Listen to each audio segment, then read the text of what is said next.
choix. 98.1 Radio X. Oh my God, this is it. Marceau, le soir, avec Marceau. So awesome. Marceau, le soir. Radio X. 18h40, c'est l'heure du commentaire de Maître Marc Bellemare. Bonsoir, Maître Bellemare. Allô, comment ça va? Ça va bien. J'ai appris que mercredi, là, il allait avoir tous les amis conservateurs qui vont rencontrer votre ami à vous, Jean Charest, pour une rencontre informelle. Qu'en pensez-vous? Ben moi, je te l'ai dit, je suis sûr qu'il va y aller. Ben oui, c'est sûr qu'il va y aller, mais Ah oui, il va y aller pour laver, en tout cas, tenter de laver sa réputation. de voir que Gérard Deltel, en 2010, le traitait de parrain puis de mafieux. Puis Non, il y a plus que ça. À l'Assemblée nationale, c'est ça. Je pense que Charest avait envoyé une mise en demeure à Deltel. Ah oui. Il se rétracte, puis ça avait été assez loin. Deltel avait été obligé de s'excuser. Ouais, c'est ça, c'était l'ADQ à l'époque, hein? Oui, c'est ça? exactement. Deltel était chef de l'ADQ, il avait remplacé Gilles Taillon, je sais pas trop. En tout cas, il y avait eu beaucoup de changements à la tête de l'Action démocratique. Mais ça, Maître Bellemare, vous qui avez été en politique, là, pourquoi on change notre fusil d'épaule comme ça? Puis une personne qu'on considérait comme un mafieux, comme un parrain, là, c'est rendu le meilleur candidat pour remplacer le chef du Parti conservateur qui a dû quitter. Comment? On dit que la politique, c'est l'art du compromis. C'est pour ça que je ne suis pas resté longtemps. L'art du compromis, ben, tu sais, il y a des compromis qui n'ont pas d'allure. Mais est-ce que c'est faire abstraction de ses propres valeurs? Ah, ben, il va dire que ça fait 10 ans, puis que c'est plus pareil, puis que le temps fait son œuvre. Maintenant, on parle d'une candidature potentielle au niveau fédéral. C'est pas la même chose. Charest est parti, écoute, en 2014. C'est Couillard qui s'est présenté en 2014. Je comprends, Maître Bellemare. C'est quand même 8 ans, là. Fait que là, il va trouver une façon de dire que mais de dire que quelqu'un, c'est c'est un air bête, de dire que quelqu'un n'est pas, il est pas endurable, c'est tel que tel, mais de traiter un individu de mafieux puis de parrain du Parti libéral, tu sais, je sais pas, là. Il y a peut-être moi le problème aussi, là. Ben, le terme parrain au Québec est fort, là, je pense. Ouais, mais tu sais, gages-tu que ça va le suivre? Mais là, Deltel a dit qu'il était d'accord avec Charest, c'est ça? Parce que moi, je savais que Hayes avait dit qu'il était d'accord. Je pense que c'est Berthold aussi. Berthold, c'est normal parce que Berthold a été militant libéral. Moi, je me souviens quand j'étais candidat en 2003, Berthold était stratège politique à Québec dans l'organisation libérale pour la campagne électorale. J'ai travaillé avec lui, moi. Mais il était à l'époque stratège. Là. Il n'était pas candidat, il était juste dans la machine. Puis là, tu vois, après ça, il a été candidat à mairie, il a été élu maire de Thetford, il a été candidat conservateur, député conservateur, puis là, il est rendu leader à Ottawa. C'est quand même pas pire. Là. Mais là, lui, c'est sûr que Charest l'a toujours aimé. Là. Mais des adversaires politiques qui décident maintenant de lui demander de faire le saut, ben ça va le suivre. C'est sûr que Poilievre va exploiter ça. Puis ben oui. Les autres vont exploiter ça, mais ça va faire un certain temps parce que, tu vois, là, je pense qu'en fin de semaine, Charest qui a proposé quelque chose face à l'Ukraine, là. Il a pris position, il a envoyé, je pense, une lettre au Soleil, ou je sais pas trop, j'ai vu ça sur le fil de presse, là. Il a pris position sur l'Ukraine pour dénoncer la mollesse de Trudeau et des libéraux fédéraux en matière de politique internationale. Je suis d'accord avec lui. Là. Je suis d'accord avec Charest là-dessus que Trudeau, en politique internationale, c'est n'importe quoi. Il n'y a pas de ligne franche. Là, ben, c'est quand même Mélanie les ministres Joly. changent aux 6 mois. Là. Mais non, mais les ministres changent aux 6 mois. Là. Garneau, ça faisait pas.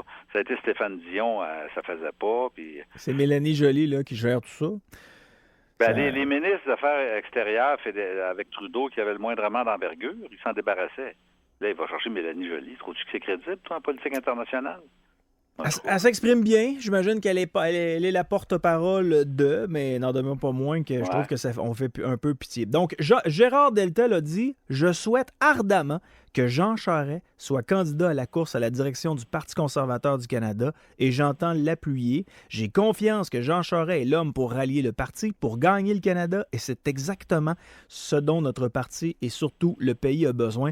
Un chef d'expérience. Son expérience est nécessaire plus que jamais pour notre parti, mais surtout pour notre pays. » Je viens aussi de trouver la déclaration de M. Charest que Maître Bellemare nous parle, là, puis il parlait entre autres de la chaîne RT, là, qui est la chaîne de télévision russe. Là.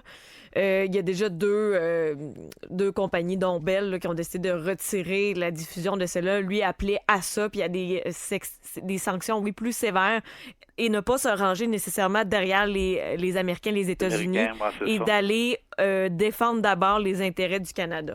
C'est ce qu'il a dit en gros, c'est un résumé. Ce qui tranche quand même avec les conservateurs habituellement, parce que, tu sais, Harper était pas mal aligné sur les Américains, surtout dans le Law and Order, là. Puis Mulroney était très, très aligné. Tu te souviens le parti qu'il avait fait avec Reagan, je pense que c'était en 88, dans le temps du libre-échange. Alors, ça a toujours été chumé, surtout avec les gouvernements républicains, les présidents républicains. Mais tu vois, Charest, il arrive avec une autre idée. Puis ça, là, il lance ça dans l'opinion publique. Il n'y a plus personne qui parle de la corruption, là. Dès que tu as un sujet qui s'impose dans l'actualité, dans la sphère publique, le deuxième, tu sais, la corruption, puis ça passe en deuxième. Voilà, il y a une méga éclipse, c'est vrai. En même temps, il va falloir que M. Charest, il va falloir qu'il soit entouré de gens qui sont un peu 2020, là, écrire une lettre ouverte dans le soleil en fin de semaine, il n'y a personne qui a vu ça. Là, s'il n'est pas sur les réseaux sociaux, s'il n'est pas sur TikTok, Instagram, Facebook, Twitter, on va le perdre. Oui, c'est sûr. Mais écoute, il n'y a personne. Il y a juste les vieux qui mettent ça qui mettent ça dans le soleil, mettre Bellemare. Il y a juste les vieux. Il n'y a personne. Il n'y a personne qui a lu ça. Ben, je viens juste de t'en parler. Ça fait mais j'ai pas lu ça dans le soleil. J'ai lu ça dans la presse ce matin. Ouais, c'est la même affaire. J'ai lu ça dans la presse. Non, alors, pas tout à fait. C'est plus indépendant que ça l'était avant. Mais depuis que Jessica n'est plus là. Mais ce matin, j'ai lu ça dans la presse, dans Cyberpresse, qu'il y avait eu une lettre de Charest sur la question de la politique extérieure du gouvernement Trudeau face à l'Ukraine. Ben, tu vois, il y a un sujet, il arrive avec ça, pouf, personne ne l'attend, fait que ça fait de nouvelles parce que c'est nouveau. Et puis les médias, là, tu le sais, les médias, ils ont tendance à... Bon, l'actualité, ça va vite. Une nouvelle, OK, corruption. On en a parlé pendant 10 ans. Alors, il y a d'autres choses à dire, on va le couvrir sur d'autres aspects. Il n'est pas fou, c'est ça, là. Ouais, en plus, il y a eu un autre hasard ce matin. Je ne sais pas si vous avez des notifications sur votre cellulaire, là, votre téléphone à flip, mais êtes-vous à flip encore, hein, Mme Bellemare? Ben, moi, j'ai un cellulaire, là. Oui? Vous traînez plus la grosse batterie qui vient avec, là, puis le long fil. Non, j'ai un vrai cellulaire, puis je vais te dire, j'ai pas mal de messages, là. OK. Oui, mais je suis pas Facebook, par exemple. Mais mon fils m'a mis sur Facebook, mais moi, je suis pas sur Facebook. Je suis pas obligé de répondre à tout le monde qui m'écrit. Voilà, c'est une bonne technique. À toi, je vais te répondre. Mais, Maître Bellemare, ce matin, là, en 1 minute, là, fin de l'enquête mâchurée qui est annoncée, et les 30 secondes plus tard, c'est Jean Charest qui désire rencontrer les conservateurs au Québec mercredi. C'est peut-être un hasard, vous allez me dire, hein? C'est ça? Oui, sûrement. Ouais. OK. Écoute, de toute façon, ça s'imposait à un moment donné, là, au Benoît, tu sais, accuse ou excuse, là, tu sais, je sais pas qui c'est qui avait dit ça, là. On accuse ou on s'excuse, là, mais dans ce cas-ci, s'ils accusent pas, c'est normal qu'ils le disent, mais là... Regarde, de toute façon, moi, je suis convaincu que rapidement, dans le tourbillon politique, là, ils se tenant compte aussi des habitudes des médias de passer à autre chose assez rapidement. Il va arriver avec 3-4 propositions, puis politique extérieure, l'environnement, puis là, ça va être tout nouveau, tout beau, puis là, il va monter dans les sondages. Est-ce qu'il va monter suffisamment pour être élu à la tête du Parti conservateur, puis éventuellement premier ministre du Canada? Je ne le sais pas. Mais à mon avis, sa cote va monter. Elle va monter un peu. Maître Bellemare, on revient sur l'histoire de l'ex-juge de Lille. On va avoir des nouvelles avril 2022. Êtes-vous sûr de ça? Bien, peut-être avant, parce que tu sais que le juge de Lille, d'abord, un petit rappel, là, Nicole Rainville, sa femme est décédée le 12 novembre 2019. Lui prétend que c'est un suicide. La couronne prétend que c'est un meurtre au premier degré, donc prémédité. En 2012, à la suite d'un long procès, devant le jury, il a été déclaré coupable. Il a été en cour d'appel, il a perdu. Il a été en cour suprême, il a perdu. Alors, il a finalement été incarcéré. Il a fait 9 ans de pénitencier.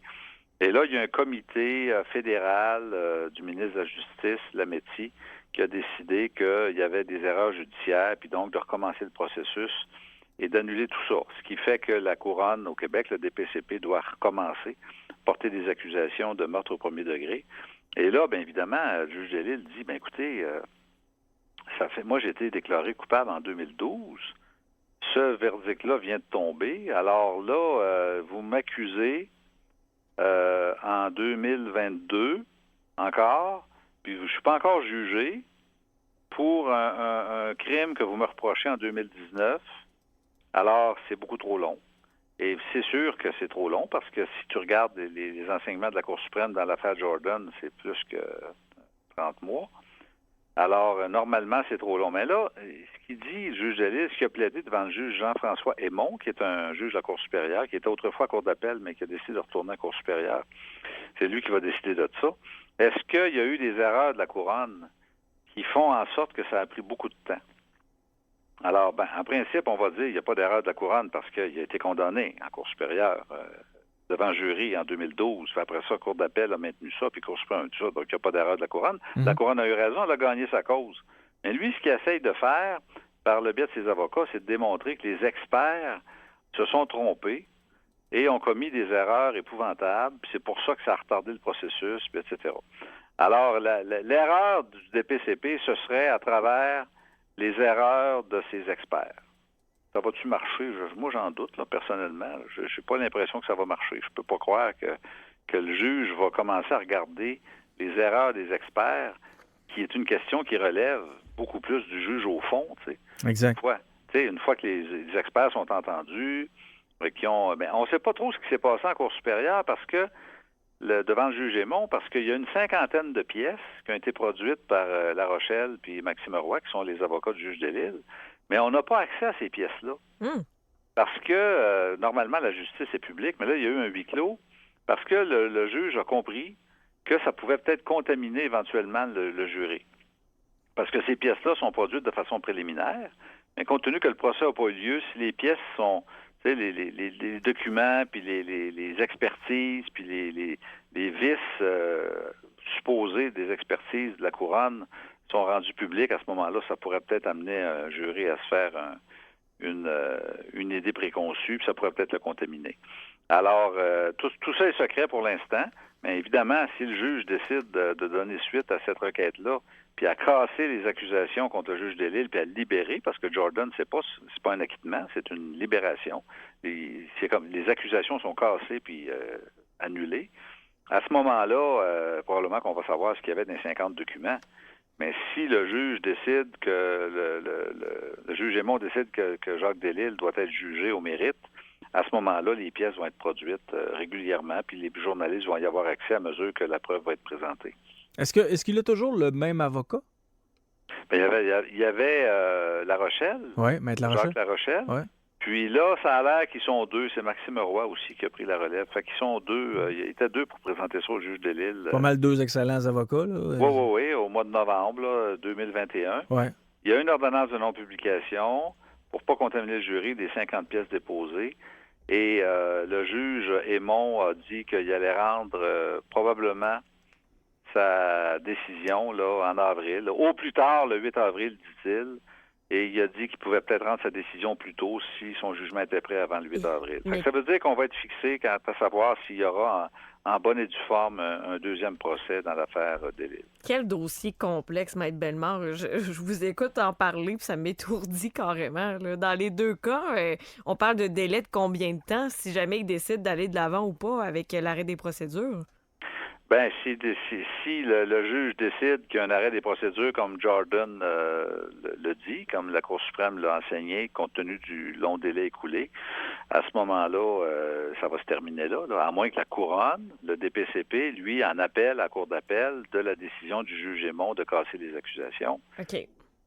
Donc, la Couronne peut aussi aller en appel sur une question aussi importante. Ça ne m'étonnerait pas qu'ils le fassent parce qu'ils sont assez bien défendus devant le juge Aymon. Là, eux autres, ils veulent avoir un procès, puis ils disent non, nous autres, on n'a pas erré. Puis ces questions-là relèvent du juge au fond et non pas de la question à savoir si les experts se sont trompés, si ça constituerait une erreur grave qui aurait fait en sorte que les accusations auraient été, le procès aurait été reporté d'autant d'années. Alors, voilà. En tout cas, c'est quand même une question intéressante en droit, mais je sais pas, là, au bout de la ligne, c'est sûr que le DPCP, on en a déjà parlé, là. Il aurait bien pu dire on n'emporte plus d'accusation, puis on décide qu'il y a eu une erreur judiciaire, puis il y a assez de doutes raisonnables pour que le juge, au bout de la ligne, soit que les accusations, que le DPCP les retire, parce que le DPCP peut toujours retirer les accusations. Okay. Je comprends, mais je vais être tannant jusqu'à la fin avec vous. Là. Si ce gars-là s'appelait Gérard Tremblay, puis il était électricien depuis 10 ans, il serait encore en tôle, puis c'est pas le ministre de la Justice canadien qui l'aurait fait sortir de là. Ouais, c'est assez rare que le ministre de la Justice soit déclaré... C'est le premier juge, juge à être déclaré coupable de meurtre au Canada. Oui. Fait qu'ils Exact. ils veulent le sortir de là. Ouais. Puis, bon, ça se peut bien que ça marche là. Mais de toute façon, même s'il perd devant le juge Aymon, ils peuvent aller aussi en cour d'appel C'est ça. sur la question de Jordan. Là. Alors, ça peut prendre encore un certain temps. Puis pendant tout ce temps-là, ben, monsieur le juge qui a 86 ans, lui, il est libre. Alors, c'est sûr que s'il avait 28 ans, ce serait un petit délai, mais à 86 ans, chaque jour compte. Hein? Exact. On parle maintenant d'un sujet qui m'intéresse fort bien, les voisins nuisibles. Bon, Yes! alors tu sais que si tu écœures ton voisin, puis si tu causes, comme le dit l'article 976 du Code civil, si tu causes des inconvénients de voisinage qui excèdent les limites de la tolérance. Ça dépend de laquelle tolérance que tu as. Oui, c'est genre un peu Non, moins que la non, moyenne, moi. c'est ça. Si tu dis, mon voisin fait un barbecue une fois par année, puis ça sent la saucisse, puis je le poursuis, tu vas perdre, là, tu sais. OK. Alors, faut que ça excède les limites de la tolérance. La tondeuse à 8 h le matin, le samedi, c'est correct? Oh, écoute... La tondeuse à 18 h le samedi puis le dimanche? C'est ben, correct, ça, à 6 heures. Ça dépend si c'est à tous les jours, là, mais tu sais, le gazon ne repousse pas tous les jours. Pendant là. que tu es en Non, train mais- de manger dehors, là, 18 h, ton voisin il passe toujours la tondeuse pendant que toi, tu es avec ta famille puis Ouais, tu t'essaies c'est de ça. souper. Hein? C'est très relatif. Ça dépend des juges aussi. Il y a des juges qui vont dire, ben regarde, c'est pas si pire. Ça dépend de la répétition. Ça dépend de l'importance de la nuisance.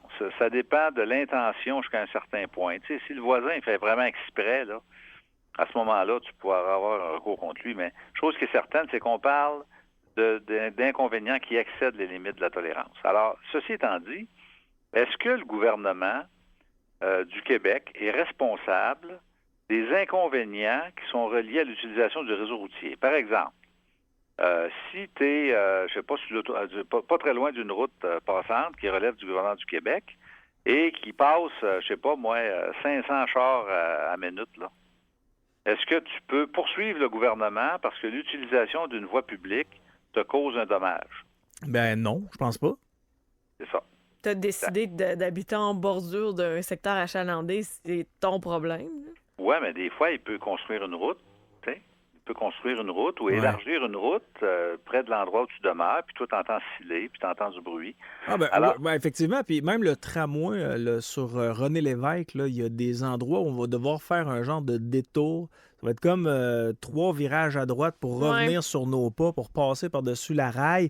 Puis effectivement, il y a des rues qui étaient des rues quartiers de paisibles qui vont devenir très achalandées en raison du fait qu'on va installer le tramway avec des petits détours à faire pour pouvoir repasser par-dessus la rail du tramway. Oui, exact. Il peut y avoir des changements, des fois, au réseau routier qui vont causer des problèmes, mais la Cour d'appel vient de décider que le gouvernement n'est pas responsable. Il est responsable des fautes commises dans ses opérations usuelles. Ça veut dire si tu es voisin je sais pas moi, du ministère des Transports, et puis ils font du bruit à 3 heures du matin, puis il y a des véhicules défectueux, puis ils font de la mécanique dehors, puis il y a de la poussière, puis il y a de la boucane, puis il y a des senteurs, puis quoi que ce soit, tu as le droit de poursuivre ton mauvais voisin, même si c'est le gouvernement du Québec. Hein? Mais si c'est dans le cadre d'une décision politique, parce qu'il passe, je sais pas moi, X camions ou X motos pas loin de chez vous, à ce moment-là, tu n'as pas de recours. Puis ça nous faisait penser à Simon Saint-Laurent, je sais pas si tu te souviens, là. Simon Saint-Laurent contre Barrette, ça c'est un jugement de la Cour suprême qui avait été rendu, où Simon Saint-Laurent avait été condamné à des montants assez importants. Alors le principe a été reconnu, puis la Cour suprême en a parlé dans plusieurs décisions. Mais là, c'est une question politique, puisque M. Maltais recherchait, c'était de faire condamner l'État parce que l'utilisation d'un équipement public lui causait un dommage. Donc, il rendait le gouvernement responsable des dommages, puis c'est pas fou, parce qu'en fin de compte, si le gouvernement permet l'utilisation d'une autoroute pas loin de chez vous, puis ça te cause un dommage, pourquoi il ne serait pas responsable autant que la personne qui circule? Non? C'est vrai. Ben oui, c'est vrai. Ouais.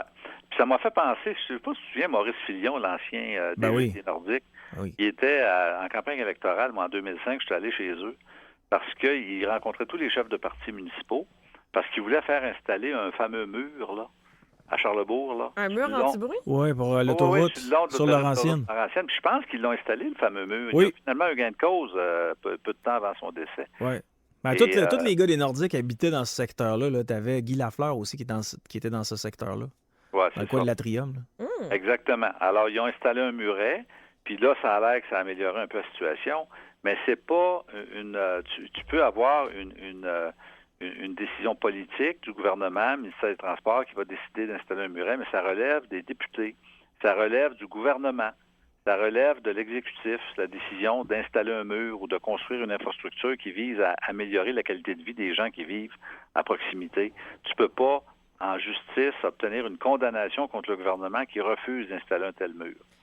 Ça s'applique à ça, mais ça s'applique aussi à des quais, ça s'applique à peu près à n'importe quelle infrastructure gouvernementale. Il n'est pas obligé. J'imagine que s'il y a des éoliennes aussi qui font du bruit, ça appartient au ministère Énergie, Ressources, Richesses naturelles. J'imagine que c'est le même principe, parce que c'est un vieux principe qui est issu de l'Angleterre, des vieux principes concernant l'immunité de l'État pour ses décisions politiques. Puis la Cour d'appel, dans l'affaire Maltais, qui a été rendue il y a quelques semaines, a décidé que ce principe-là s'appliquait, puis qu'on ne pouvait pas poursuivre le gouvernement, poursuivre l'État, parce qu'il n'avait pas pris la décision politique de construire les infrastructures de protection. Maître Bellemare, je ne sais pas si vous allez être en mesure de me répondre, mais admettons que dans ta rue, c'est une rue résidentielle bien tranquille, bien normale, là, sans être nécessairement un boulevard ou une autoroute, cette portion de route-là devient carrément une piste de course. Qui t'es en mesure, toi, en tant que résident, de poursuivre? Écoute, d'abord, ça dépend. Si c'est dans ta rue, ça relève de la municipalité et non pas du gouvernement du Québec, là, parce que ce jugement-là a été rendu dans le cas du gouvernement du Québec. Mais est-ce qu'on pourrait dire qu'une municipalité qui est, en l'occurrence, une création des provinces, une création du gouvernement du Québec, pourrait être tenue responsable? Possiblement. C'est s'ils font pas de surveillance, puis je sais pas, moi, c'est une route à 30 km, puis tout le monde roule à 100, là. Ouais. Il n'y a pas de surveillance, puis il n'y a pas de contrôle. Je dis pas que ça serait pas possible, parce que ça pourrait être considéré comme un inconvénient dont le gouvernement municipal serait responsable, parce que ça excède les limites de tolérance. Mais là, tu as toute une preuve à faire, là. Oui. Non, Faut que t'as tu toute une pognes, preuve là, à quand faire. ils arrivent et qu'ils font là, rougir les moteurs, là. Non, mais c'est parce que sur une autoroute, là, il passe un truck ou un char aux 20 secondes, là. Tu sais, l'autoroute de la Beauce, là, Oui. l'autoroute Laurentienne, la 20, là, aux proximités de Québec, là, ça roule. Il y en a des bazous, là. Ouais. C'est plein, là, tu sais, fait que c'est pas comme des excès de vitesse ou des gens qui vont vite où tu peux pas vraiment mesurer ou faire l'inventaire. C'est un peu plus compliqué, mais théoriquement, si tu es capable de faire la preuve, ça pourrait peut-être être possible. Je suis pas sûr que les municipalités bénéficieraient de la même immunité, parce qu'on parle ici d'une immunité, là, donc impossibilité de poursuivre, une espèce de no-fault là, pour les décisions politiques de l'État. Alors, ça s'applique au gouvernement du Québec, mais il n'y a pas eu de jugement rendu face au gouvernement du Canada, par exemple pour les aéroports, des choses comme ça. OK. Mais je pense que le même principe pourrait s'appliquer, parce que c'est un principe d'immunité qui est issu du droit anglais. Parfait. On parle maintenant des camps de vacances, Maître Bellemare. Oui. Alors, c'est sûr qu'un camp de vacances privé peut pas exiger un paiement avant le premier jour où ton enfant fréquente le camp. J'espère. Ouf, il me semble que j'ai toujours inscrit mes enfants d'avance. Là. Ah, oui, mais peut-être l'inscription, mais je sais pas, l'inscription peut-être 20$, là. Mais le commerçant, c'est-à-dire quelqu'un qui exploite un camp, mais qui n'est pas un privé, là. Un privé, c'est OK. ça. Le commerçant peut exiger un paiement à compter du premier jour où votre enfant fréquente le camp. C'est sur le site de l'Office de protection du consommateur. Ben, je savais pas. Je savais pas. Il me semble que pas. pour les villes, là, c'est quand on inscrit nos enfants au camp de vacances ou encore au hockey, tout ça, on doit payer d'avance un peu. Là. Parce que c'est Ouais, souvent c'est des places ça, mais- limitées, surtout. Fait que tu t'achètes ta place. C'est là. ça, Ouais, exactement. mais les villes ont le droit. OK. Les villes ont le droit. Ça, ce que je viens de te dire, ça s'applique pas aux camps qui sont donnés par des établissements publics. Ça veut dire les villes puis les commissions scolaires, par exemple. Les villes, ils ne se sauveront pas avec notre argent, ils vont juste la dépenser. Oui, c'est ça. Tu payes déjà avec tes impôts. Fait que, ils ont déjà pris le cash. Mais le commerçant peut exiger un paiement à compter du premier jour où ton enfant fréquente le camp. OK. Puis le commerçant n'a pas le droit de te demander ou de fournir la possibilité de payer les services dans un seul versement. Alors, c'est assez sévère. Puis ça, je pense qu'il y a eu des abus par le passé. des camps qui demandaient des sommes importantes, par exemple la moitié du montant à l'inscription, 3-4 mois d'avance, puis tu sais que les parents, c'est ces temps-ci. On rentre au mois de mars demain. Là. Alors, c'est ces temps-ci que les gens inscrivent les enfants. Ça va Il y en a que c'est des bons montants, puis tu l'inscris dans un camp privé à Montréal ou à l'extérieur, un camp pour apprendre l'anglais ou un camp d'équitation ou un camp de ballet. Ma fille a fait des camps de ballet, moi, puis c'était un peu comme ça. Alors, il n'y avait pas le droit d'exiger le paiement d'avance. Parce qu'on ne sait jamais ce qui va arriver. Puis j'imagine que les camps, il y a des camps qui sont ouverts en mars puis qui sont fermés en juin. Ils n'ont pas le droit de prendre ton cash avant. Dossier SAC, IVAC, CNESST, on a du trouble dans ces dossiers-là. On peut vous contacter à quel endroit, M. Bellemare? À bellemaravocat.ca ou bien au 418-681-1227. Merci, M. Bellemare. Bonne C'est semaine. bien, bonne semaine. Bye-bye. On se rejase lundi prochain, même heure. Ouais, c'est quoi un voisin dérangeant, Camille? Voisin dérangeant, écoute, j'ai un bloc appartement qui est quand même assez tranquille. Des fois, je me demande si c'est pas moi qui est la plus bruyante, dérangeante des fois. Ouais. Mais un voisin dérangeant, c'est... Parce que pour certains, un voisin dérangeant, ça peut être un voisin qui fume tout le temps du weed là, à journée longue. Là. Tu rentres dans ton immeuble, puis ça sent le weed. Tu dis, ouais, oh non, comment ça sent encore ça? Moi, je trouve que ça sent bon, là, même si je fume pas. Ouais. Mais il y en a d'autres qui se plaignent de ça. Un voisin dérangeant, ça peut être un voisin qui a un chien qui aboie tout le temps. Un voisin dérangeant, ça peut être un voisin qui n'a pas les mêmes heures de vie que toi dans la maison. Fait que si lui, c'est un travailleur de soir, toi, tu es un travailleur de jour, ben lui, il arrive chez eux à minuit. Il y a comme un 2-3 heures où Le il décalage, continue là. de vivre, lui, dans sa C'est maison, écouter la télé, brasser un peu les affaires jusqu'à 3 heures du matin, alors que toi, tu te lèves à 6 heures. Tu sais, les voisins dérangeants, c'est relatif. Puis nous autres, autour du lac, on avait une genre de convention, une genre d'entente qu'on signait quand on arrivait autour du lac. On n'avait pas le droit de tondeuse le dimanche. Ah, Tout au long de la journée, ouais. Puis j'avais trouvé ça bizarre au début. Puis T'as finalement, compris? j'ai apprécié ça après quelques temps là, que j'ai vu comment ça se passait. T'avais une quiétude, pas de tondeuse le dimanche. c'est cool que vous aviez comme un rassemblement de voisins, un peu comme une copropriété de condo, là, Et les syndicats. hein. Ce qui était bien drôle, c'est une page Facebook en fait. Ce qui était bien C'est donc drôle, bien mignon. c'est quand les nouveaux arrivaient, puis là, ils se joignaient à cette page-là. Là, ils voyaient ce règlement-là. Hey, moi, là, si j'ai pas le temps, je vais passer à la tondeuse pareil le dimanche. Puis il finissait par rentrer dans le rang parce qu'il était comme gêné tellement c'était tranquille le dimanche. Ben, c'est parce qu'après 2-3 pneus de crever sur un char, Non, t'arrêtes. Non, mais ça, à un moment donné, c'est tout le monde. Ben, c'est ça. Mais pour moi, un voisin bruyant, c'est quelqu'un qui en fait, qui est pas respectueux, tu sais. Moi, je ferai pas... Puis, premièrement, là, je suis dans un demi-sous-sol, puis je vais m'organiser pour être aussi dans un niveau premier étage pour éviter d'avoir des gens en dessous de moi. Parce que ce que je déteste le plus, ça, c'est des gens qui font pas attention. Tu sais que t'as l'impression, là, que crime... Et toutes les échappent des mains, là. Tu sais, t'entends tout à beding-bedang, t'entends claquer les armoires. Ok. Tu sais, ça, là, Mais tu veux pour moi, être- c'est un manque de respect. Tu veux être en haut. Non, moi, je vais être en dessous. Fait que tu veux avoir Je veux les gens pas au-dessus de ta tête. Oui, oui, ça me... Tu sais, ça arrive pas souvent, mais quand ça arrive, j'ai moins de tolérance que la Ben, moyenne. c'est ça, je me dis que t'es comme la plus intolérante que je connaisse, là. Fait que je me dis, pourquoi tu prends pas le dernier étage en dessus, au-dessus? Parce que moi, j'ai un traumatisme dû à une voisine qui était vraiment intolérante. Juste le fait que mon chat descende, mettons, d'une chaise pour aller au sol, là, elle nous faisait des plaintes en série.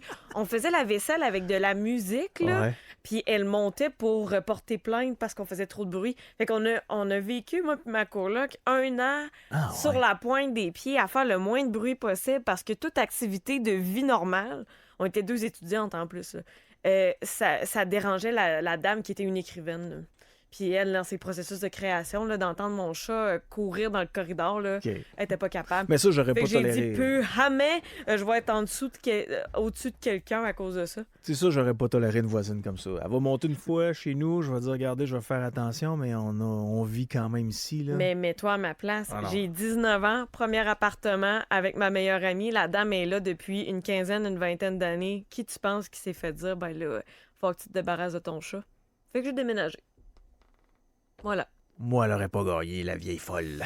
Bah, écoute, je pense qu'elle n'a même plus envie aujourd'hui. Je sais pas, j'ai plus de nouvelles. Fait Ah. qu'au final, garde, j'aurais... Les gens méchants, là, ils vivent rarement vieux. Oh, ben c'est ça.